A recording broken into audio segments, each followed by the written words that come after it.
Olá pessoal, sejam bem-vindos a Ponte dos Livros, e o livro de hoje é A Queda de Gondolin, de J.R.R. Tolkien, né? Aquele autor do Senhor dos Anéis, né? Mesmo que dispensa perfeitamente apresentações, né? Filólogo, professor. E esse livro, pessoal, ele foi organizado e publicado pelo filho do J.R.R. Tolkien, que depois da morte do pai foi quem cuidou ali da sua obra, do Legendário. E nós temos então, pessoal, essa que o Tolkien fala aqui nas cartas, né, nas quais ele se corresponde com a sua família, também com o Christopher, que essa foi a primeira história que ele concluiu ali da Terra-média, né, aquela primeira grande história que se passa dentro daquele mundo do Senhor dos Anéis. E o Tolkien, ele começou a escrever essa história aqui numa situação bem peculiar, né? Ele estava na guerra e aí ele adoeceu, parece que ele teve uma febre, alguma coisa assim, e ele pediu uma licença médica. E foi na enfermaria que ele estava ali, ó, escrevendo essa história aqui. Então ele fez essa história toda do início até o fim, numa enfermaria durante uma licença médica, durante o período da guerra. Esse livro aqui, que foi organizado pelo Christopher, ele vai trazer não apenas esse conto original, que foi escrito pelo Tolkien justamente na enfermaria, mas também uma versão que deveria ser a versão aperfeiçoada, perfeita, a última versão que ele começou a escrever, que era a mais completa, e que por uma triste coincidência acabou sendo a mais incompleta. A primeira versão, que deveria ser a versão menos completa, está inteira, enquanto essa última versão, que tinha mais detalhes, uma história bem mais desenvolvida, não foi terminada. E esse livro também traz alguns outros textos que ajudam a complementar informações sobre essa história. Então esses textos todos também estão inseridos aqui nesse livro, tá bom? Então, pessoal, o que foi que eu escolhi fazer aqui no vídeo? Eu vou contar a primeira versão aqui dessa história, não vou contar a última, porque a primeira é a que, apesar de ser a mais imperfeita, é a que está mais completa. Mas é claro que eu vou contar sem dar spoilers, tá certo? Em determinado momento aqui da história eu vou me interromper para não acabar estragando a experiência de quem ainda não sabe o final dessa história, apesar de o nome da história ser justamente A Queda de Gondolin. Então, bom, se eu falasse que tem algum spoiler, já seria justamente no seu título, né? Sim, na primeira versão e na última versão há algumas alterações, tá certo? De nomes, o autor vai inserir outros personagens, ou ele vai mudar o nome de alguns personagens por outros motivos que ele resolveu durante o passado tempo, que ele deveria fazer na história dele. Então, o que eu vou fazer aqui? Eu vou contar a primeira versão, mas se vocês encontrarem ecos da última versão, eu peço que vocês me perdoem, tá bom? Porque as duas, como são muito parecidas, acabaram ficando bem entrelaçadas aqui na minha cabeça. E mais, elas são a mesma história, né? Eu pretendo contar o cerne, né? A substância, a essência da história, deixando de lado os maiores detalhes. E vocês, quando pegarem a obra, vão poder ver essas mudanças, né, de uma coisa para outra, né? Mas não se preocupem, que a base da história é a mesma, tanto na primeira quanto na última versão. Então vamos lá. Havia um rei élfico chamado Turgon, e um certo dia ele foi inspirado pelo Valar Ulmo, que era o grande Valar, filho de Ilúvatar, né, que veio aqui para Arda para coordenar todas as águas aqui desse mundo, mar, lagoas, lagos, rios e tudo mais. O que acontece é que o Ulmo vai inspirar o Turgon a construir uma cidade escondida no meio de montanhas e vai dar o nome de Gondolin para aquela cidade.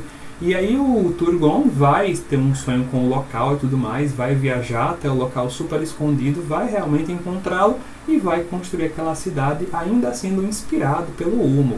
E aquela cidade vai virar uma grande resistência da luz contra as forças do mal de Morgoth, né, que estão ali assolando a Terra-média, crescendo cada vez mais. Tempo vai passar e um menino chamado Tuor, que ele vivia entre os elfos, né, ele era um órfão que foi adotado pelos elfos, vai crescer ali ouvindo dos elfos a história daquela cidade maravilhosa, incrível, grandiosa, e ele sempre teve aquela vontade de conhecer aquela cidade. No entanto, a localização daquela cidade era secreta, né? Ninguém poderia ir para aquela cidade, ninguém poderia encontrá-la. Quem morava lá, inclusive, tinha regras muito estritas para não deixar ninguém saber aonde é que ficava, porque se por acaso Morgoth descobrisse onde é que ficava aquela cidade, ela seria completamente destruída e uma grande fortaleza da luz seria derrubada. Então fazia esse segredo ali entre os próprios Noldor, que eram o povo élfico que morava naquela cidade, sobre a localização de Gondolin, tão bem guardada que nem o próprio Morgoth sabia onde é que ficava. Mas o povo élfico que morava junto com o Tuor vai ser morta por homens que serviam a Morgoth, E ele vai ser escravizado, o Tuor, né? Ele vai passar por situações terríveis, assim, periclitantes, e depois de ele crescer um pouquinho e aprender ali como é que funciona aquelas organizações de orcs, ele vai dar um jeito de fugir daqueles orcs e vai morar numa floresta afastado, e inclusive uma floresta que qualquer homem que se vá a Morgoth, que passasse por ali, não saía mais daquela floresta, entendeu? Ele se torna, inclusive, o Tuor, uma lenda por ali, né? Aquela floresta meio proibida para quem é do mal. Ninguém podia passar por ali, não. E o Tuor nunca perdeu a vontade de saber onde é que ficava Gondolin, sempre tentando cascavinhar de uma forma ou de outra, mas sem nunca obter nenhum tipo de sucesso. Até que um dia, estou resumindo a história, tá, pessoal? 3 cisnes vão aparecer para ele e vão começar a direcioná-lo em direção a um local. E aí o Tuor vai entender isso como um sinal dos Valar, né, para que ele siga aqueles cisnes, e aí vai parar justamente na beira do mar. E quem vai aparecer para ele é ninguém mais, ninguém menos do que o próprio Ulmo, em pessoa. E vai falar assim: olha, eu tenho um recado para você dar para Turgon. Imagine a surpresa do Tuor, né? Essa imagem, né? Esse livro aqui, ele vai ter imagens do Alan Lee, pessoal. Vou colocar aqui para vocês, né? Vai aparecer na tela essa imagem incrível, maravilhosa que o Alan Lee fez. E então, o Tuor vai falar: tá bom, você tá mandando, eu vou sim, claro. Mas tem um detalhe, eu não sei onde é que fica Gondolin. E aí o Ulmo vai falar: não tem problema, vou mandar uma pessoa para guiar você até lá. E a mensagem é a seguinte: Tuor vai ser traído e Morgoth vai conseguir ter acesso a Gondolin para destruí-la. Conte isso a ele.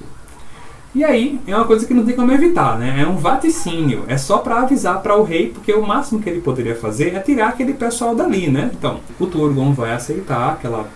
Óbvio, se o Deus do Mar chegar pra você pedindo você fazer uma coisa, você obedece, não é mesmo? E Ulmo vai realmente mandar um dos elfos, que era um dos Noldor, né, que morava naquela cidade, sabia onde é que ficava, e vão direcionar ali para a entrada secreta. E quando os guardas encontram eles lá, né, que eles chegam, os guardas, primeira coisa que eles são feitos é rendidos, né? Os guardas rendem eles dois, mas ele vai explicar que está ali amando de Ulmo, né? Então os guardas vão, opa, peraí.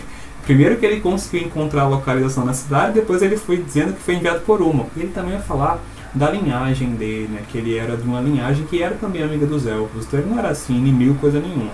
Os elfos vão ficar tão impressionados com aquilo, né? Vendo a seriedade da questão, que vão realmente deixar ele entrar na cidade. Ele vai passar, e aí a última versão traz 7 portões, nos quais ele vai passando até ele encontrar a cidade, e vai chegar na cidade de Gondolin, que é uma cidade belíssima, com prédios brancos e com arte e beleza e flores e árvores e fontes. Pensem num paraíso na Terra, entendeu? Essa era Gondolin. Então ele vai ser levado ali até o rei. E aí, diante de Turgon, né, ele vai falar: olha, Turgon, eu tenho uma mensagem do próprio Ulmo para você. E é o seguinte: você vai ser traído.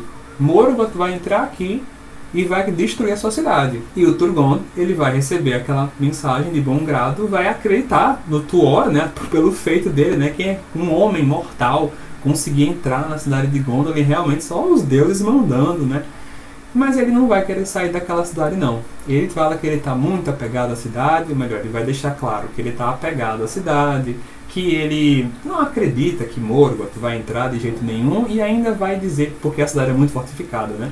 E ainda vai dizer assim, que a vontade dele não pode ser dobrada pela vontade dos Valar. E o Tuor vai dar de ombros, vai dizer: bom, eu fiz a minha parte, né mesmo? Eu fui mandado e eu dei a mensagem que era pra eu dar. Ok. Mas ele não vai ser mal recebido, não. Ele vai ser muito bem recebido, vai ficar muito amigo do rei. O rei vai querer saber quem ele é, de onde ele veio, e eles vão ficar muito amigos.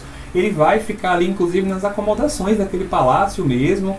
Vai começar a aprender tudo que os elfos têm para ensinar, vai começar a aprender arte, música e tudo mais, e ele vai se apaixonar pela filha do rei, que é a Idril. E a Idril também se apaixona por ele, e o rei vai abençoar aquele casamento, numa das raras exceções que nós temos dentro do legendário, né? Porque os elfos meio que não gostam muito que as raças se misturem, a coisa meio assim. Ele vai se casar e ter um filho com a Idril. E esse filho vai ser bem interessante, o nome dele chama-se Erendil, né? É um personagem que posteriormente será muito importante no Legendário. No entanto, porém, todavia, tem uma figura ali naquele palácio que não está muito satisfeita com aquela situação, não. Tem uma pessoa chamada Meglin, que é o sobrinho do rei, que ele já estava de olho ali querendo se casar com a Idril. Mas a Idril nunca deu bola para ele, inclusive ele é mal visto dentro daquela comunidade porque parece que ele se mete com os negócios meio escusos, ninguém sabe muito bem alguns passos que ele dá. E aí é bem interessante que o Tolkien coloca o brasão, o símbolo do clã do Meglin, como uma topeira negra, né? E aí todo mundo até fala assim, é bem propícia essa imagem para o Meglin, né? Porque ele sempre anda se metendo em coisa que não deve, enfim. E ele também estava de olho, sabe no quê? Na coroa da cidade. Ele também queria ser rei de Gondolin. E aí o Meglin tá, ó, muito chateado com tudo aquilo, vendo que todos os objetos dos seus desejos, né, simplesmente se esvaíram da possibilidade de um dia poderem existir.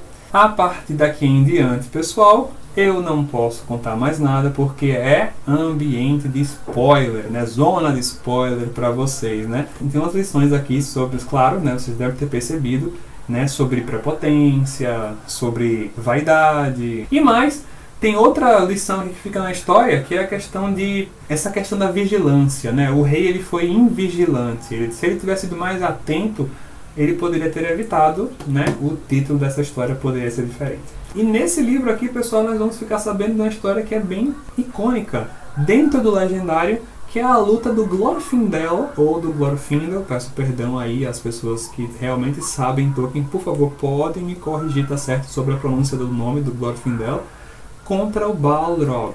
E ele vai lutar contra esse Balrog em algum momento aqui da história, que eu não vou contar qual, e realizando um grande feito heróico, que vai ficar marcado na Terra-média, né? Os outros personagens ao longo do Legendário vão lembrando desse momento aqui. E não tem jeito, pessoal. Uma baita de uma história que vai trazer reflexões pra gente, vai ter todo aquele brilhantismo do autor de construir todo o universo que é perfeitamente incrível. Você vai pensar, poxa, isso aconteceu em algum momento, não é possível.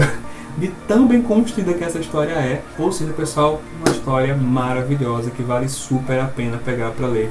Se você ainda não pegou a Queda de Gondolin para ler, pega a Queda de Gondolin, vale mais do que a pena, tá bom, pessoal? É isso, pessoal, mais um vídeo está chegando ao fim. Se você ainda não deixou o seu like, por favor, deixa o seu like, inscreva-se no canal para não perder os próximos vídeos que vão lançar por aqui e compartilhe esse vídeo com as pessoas que você conhece, seus amigos, sua família. É isso, pessoal, mais uma vez nós vamos ficando por aqui. Muito obrigado pela sua atenção, muito obrigado pela nossa travessia e até a próxima.